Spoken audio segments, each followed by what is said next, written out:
Kung sasabihin sa'yo na sa mismong kusina mo ay may lason na malamang araw-araw mong iniinom o kinakain na akala mo ay hindi nakakasama. Isang bagay na unti-unti, araw-araw, tahimik na pinapatay ang dalawa sa pinakamatinding nagtatrabaho na organo sa katawan mo? Ako si Dr. Manny Santos, nephrologist, at matagal na akong nakikita sa aking konsultasyon ang nakakapangilabot na epekto ng lason na ito sa mga bato ng aking mga pasyente.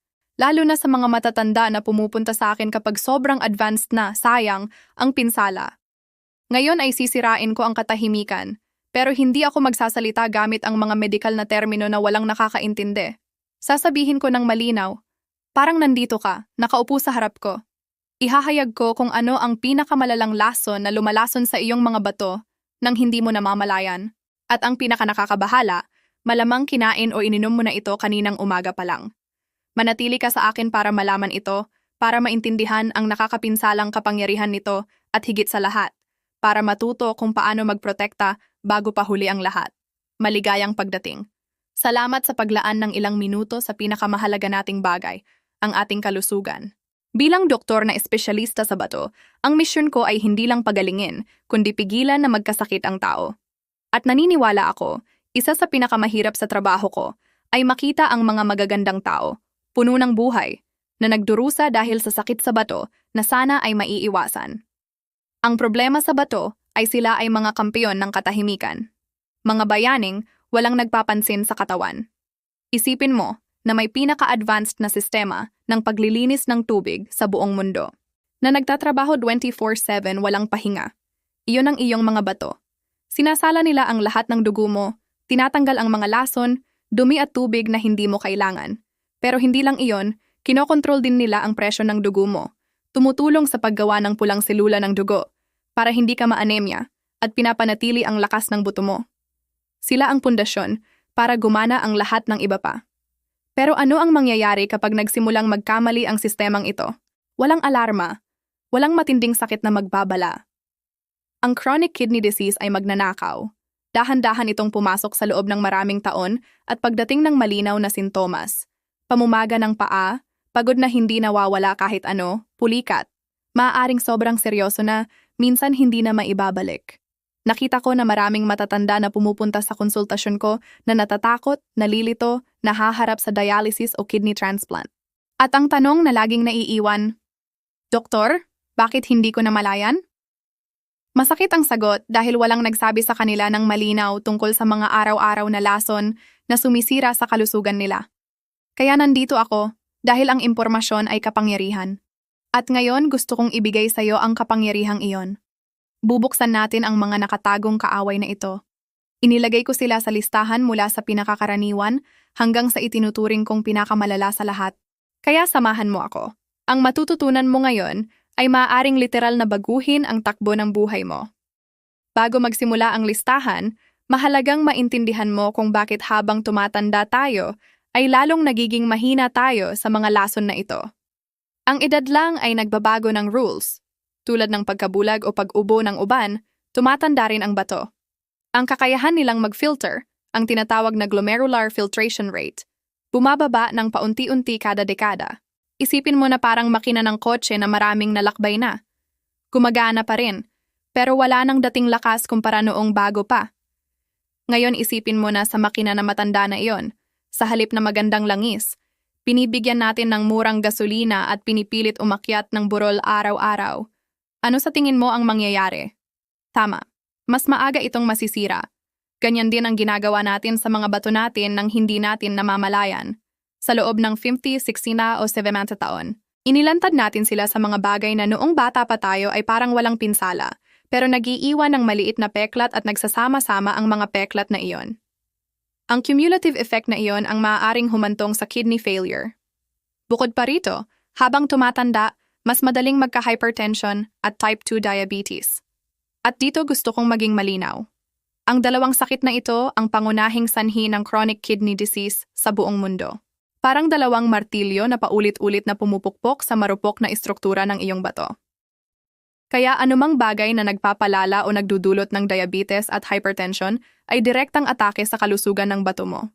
Ngayon ay bibigyan natin ng pangalan at apelyido ang mga umaatake na iyan. Para mas malinaw, Naghanda ako ng listahan na may 4 na lason na ito. Magsisimula tayo sa isa na hindi kinakain o iniinom, pero pareho pa ring nakakasama. At doon ay uunlad hanggang sa numero 1, ang walang dudang pinakadelikado, nakaka-addict at pinakamalawak sa lahat.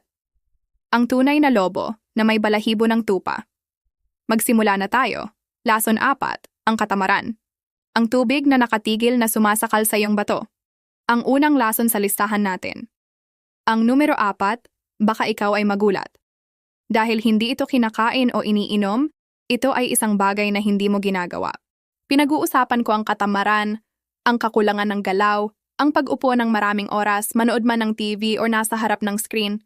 Baka itanong mo, pero Doc, ano ang kinalaman ng pag-upo sa aking mga bato? Ang sagot, lahat. Ang mga bato mo ay umaasa sa malakas at malusog na daloy ng dugo para magawa ang trabaho. Isipin mo ang malakas na ilog.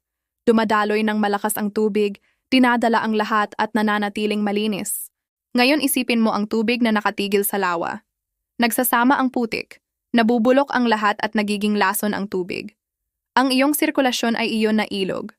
Kapag gumagalaw ka, kapag naglalakad, mas malakas ang tibok ng puso at dumadaloy ng buong lakas ang dugo sa buong katawan, umaabot ng malakas sa milyon-milyong filter sa iyong bato. Ang daloy na ito ang nagbibigay sa kanila ng lakas para linisin ng maayos ang katawan mo. Pero kapag nakaupo ka ng matagal, bumagal ang lahat. Nagiging tamad ang daloy ng dugo, parang tubig sa lawa. At ito ang perpektong pinto para sa pinakamasamang kaaway ng bato. Obesity, hypertension, at type 2 diabetes. Kapag hindi ka gumagalaw, hindi maayos na nagagamit ng katawan ang asukal sa dugo na humahantong sa insulin resistance. At sa huli sa diabetes. Ang kawalan ng galaw ay nagpapataas din ng timbang na nagpapahirap sa puso at nagpapataas ng presyon ng dugo. Bawat dagdag na kilo ay dagdag na pasanin sa bato mo. Ang solusyon, gumalaw. Huwag matakot. Hindi kailangang maging Olympic athlete ka bukas. Mas simple at abot kaya ng lahat ang solusyon. Sirain ang mahabang oras ng pag-upo. Kung matagal kang nakaupo, unang hakbang ay tumayo lang. Mag-set ng alarm sa cellphone mo kada oras na magpapaalala sa iyo na tumayo. Tumayo, maglakad sa bahay, kumuha ng tubig, iunat ang braso. Ang simpleng aksyon na iyon ay nagre-reactivate na ng sirkulasyon. Susunod na hakbang, maglakad araw-araw. Hindi kailangang maging marathon, simulan sa 10 minutong pag-ikot sa barangay. Sa susunod na linggo, 15. Ang susi ay ang tuloy-tuloy, hindi ang lakas. Ang paglalakad ay isa sa pinakamagandang ehersisyo. Mabuti sa puso, kinokontrol ang asukal, pinapalakas ang buto at syempre, nagpapadala ng malusog na daloy ng dugo sa bato mo. Kung may problema sa pagkilos, may magagandang ehersisyo na pwede sa upuan. Igalaw ang braso, itaas ang paa, paikutin ang bukong-bukong, lahat ay nakakatulong. Ang motto, kahit anong galaw ay mas mabuti kaysa walang galaw. Tandaan ang analogy ng ilog. Bawat hakbang mo ay alon ng malinis na tubig para sa bato mo. Lason 3. Ang panlilinlang ng mga walang pinsalang gamot sa sakit. Dumating na tayo sa lason numero 3. Nakatago ito sa harap-harapan sa medicine cabinet ng halos lahat ng bahay. Iyon ang gamot na iniinom mo nang walang isip para sa sakit ng ulo, likod o rayuma. Pinag-uusapan ko ang non-steroidal anti-inflammatory drugs, ang mga sikat na NSAID. Mga pangalan tulad ng ibuprofen, naproxen o diclofenac ay pamilyar sa lahat. Milyon-milyong tao ang gumagamit nito na akala nila dahil over-the-counter, walang pinsala, at doon ang malaking panlilinlang. Bagamat maganda para sa sakit, ang madalas o mataas na dosis na paggamit nito ay maaaring nakamamatay sa bato, lalo na sa matatanda. Tingnan mo, ipapaliwanag ko ng simple. Para makatanggap ng maraming dugo ang bato mo, may mga substance na tinatawag na prostaglandins na nagpapanatili ng bukas ang maliliit na ugat sa bato. Ang problema, ang mga NSAID ay gumagana sa pamamagitan ng pag-block sa mga prostaglandins na iyon para mawala ang sakit sa katawan, pero hindi sila nagdidiskriminasyon. Binablock din nila ang mga nagtatanggol sa bato mo. Ang resulta, nagkakontrata, sumasarado ang mga ugat sa bato at malaki ang pagbaba ng daloy ng dugo at oxygen. Parang tinapakan mo ang hose ng tubig na ginagamit sa pagdidilig ng halaman. Walang tubig na umaabot at natutuyo ang halaman. Ganyan din ang nangyayari sa bato mo. Pero ang tunay na panganib ay ang tahimik na pinsala. Ang pag-inom nito araw-araw para sa chronic pain tulad ng rayuma ay parang tapakan at bitawan ng hose araw-araw. Sa paglipas ng panahon, nasisira ang mga filter, nagkakapiklat at tumitigil sa paggana. Mabagal na proseso na walang sintomas hanggang huli na. Ang solusyon, igalang ang sakit at ang gamot. Kaya ano ang gagawin? Tiisin ang sakit? Siyempre hindi. Ang quality of life ang una. Ang solusyon ay gamitin ang utak. At higit sa lahat ay mag-usap sa doktor. Una at pinakamahalaga, huwag mag-self-medicate ng NSAID ng matagal. Kung ang sakit ay tumatagal ng ilang araw, ang solusyon ay hindi magpatuloy ng pag-inom, kundi pumunta sa doktor para tingnan kung ano ang dahilan. Hindi pagtahimik ng alarma, kundi hanapin kung saan ang apoy. Pangalawa, maging tapat sa doktor mo at sabihin lahat ng iniinom mo, pati vitamins, herbs at over-the-counter na gamot. Maraming gamot sa sipon o pantulog na may nakatagong NSAID. Pangatlo, may alternatibo para sa paminsan-minsang sakit. Ang paracetamol, acetaminophen, ay karaniwang mas ligtas sa bato, basta tama ang dosis at subukan ang mga non-pill options. Physiotherapy, init, lamig o stretching ay maaaring gumawa ng milagro at bawasan ang pag-asa sa painkiller. Ang golden rule, ang mga NSAID ay malakas na gamot. Okay na gamitin paminsan-minsan. Magdepende sa kanila araw-araw ng walang kontrol ng doktor ay parang naglalaro ng Russian roulette sa iyong bato. Lason 2, ang asin, ang nakatagong kaaway sa pagkain mo. Umuusad tayo sa lason numero 2, at ito marahil ang pinaka-underestimated sa lahat. Nasa lahat ng kusina sa mundo, pinag-uusapan ko ang asin, o mas eksakto, ang sodium. Sabi ng marami sa akin, pero Doc, halos hindi ko ginagamit ang salt shaker. Iyon ang malaking maling akala. Ang problema ay hindi ang asin na nilalagay mo, kundi ang napakalaking halaga ng sodium na nakatago sa processed foods.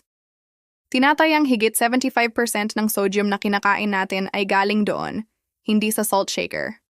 Nasa tinapay, sa mga delata na karne, keso, sopa sa lata, sauces, frozen meals, halos lahat ng nasa pakete.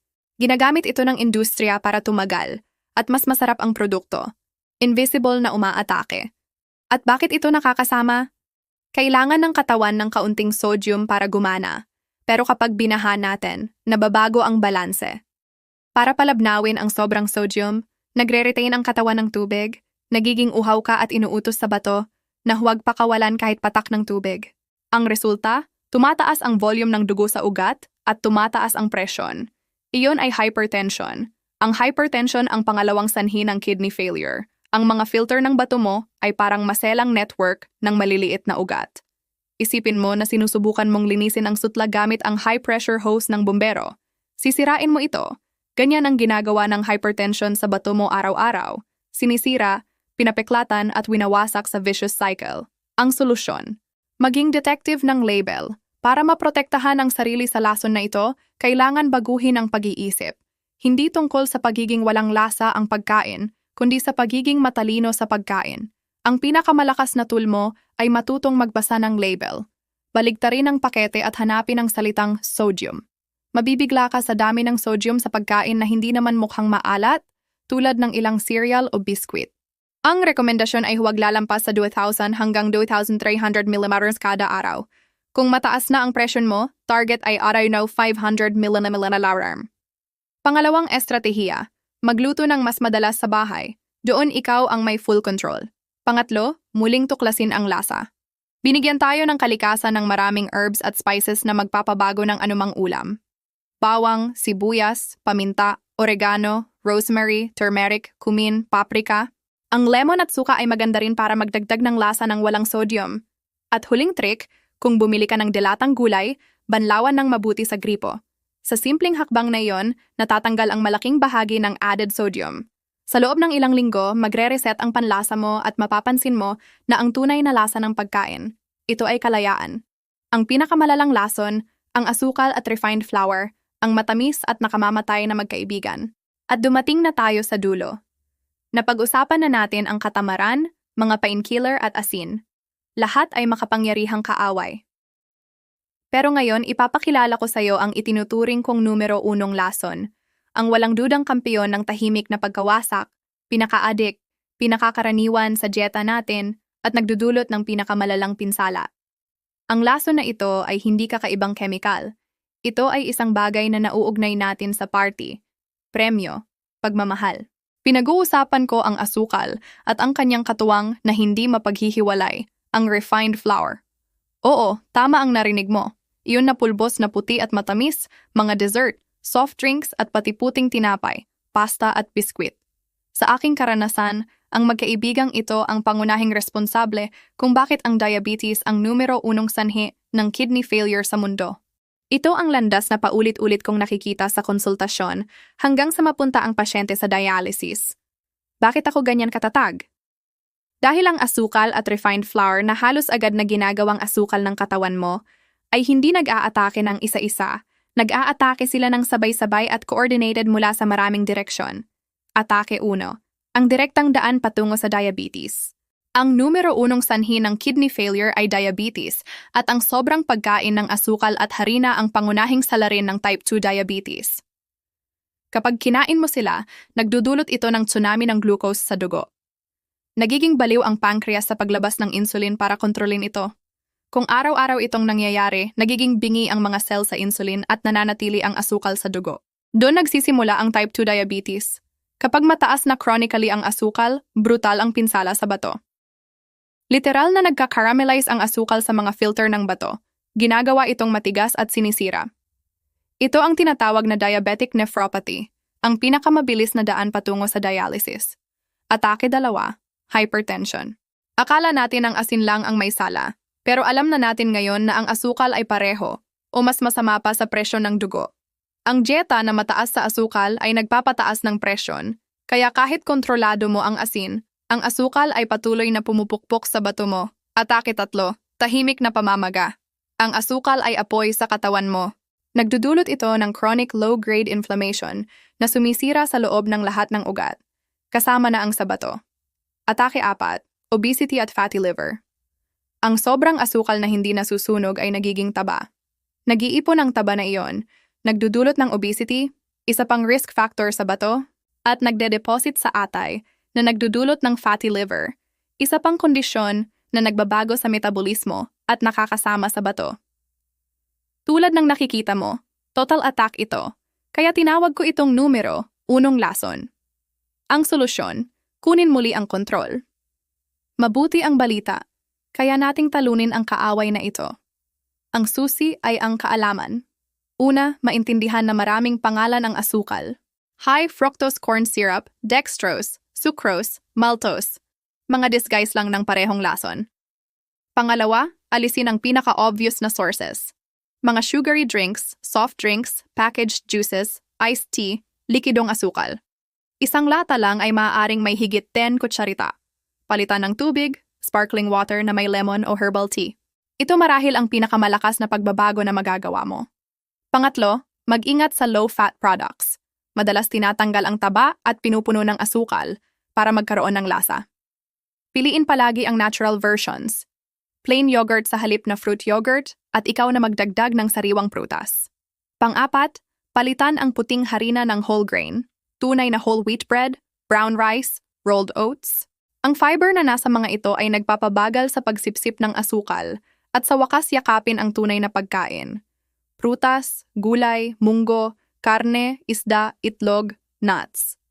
Kapag ang dieta mo ay nakabase sa whole foods, halos nawawala ng kusa ang asukal at refined flour.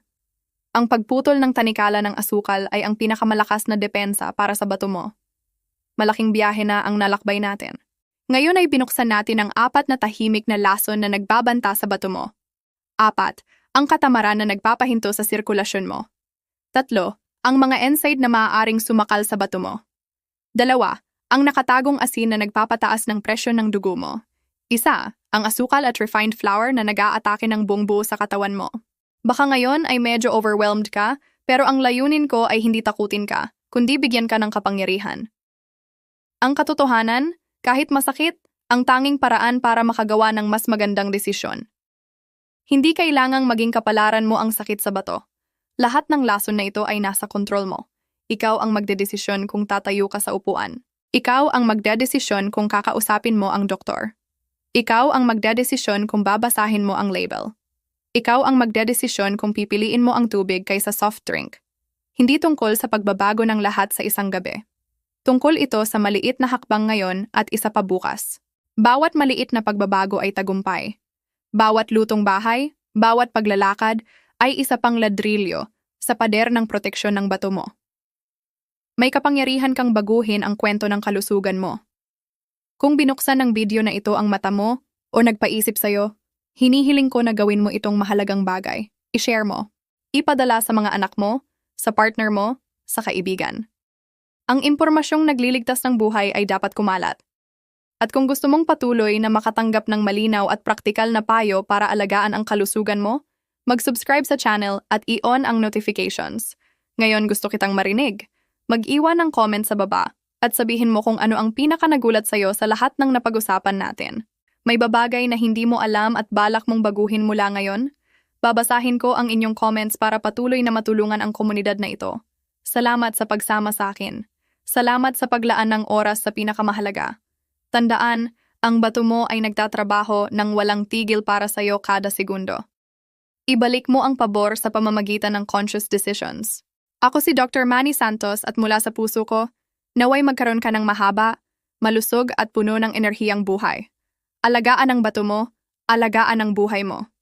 Kita-kits tayo sa susunod.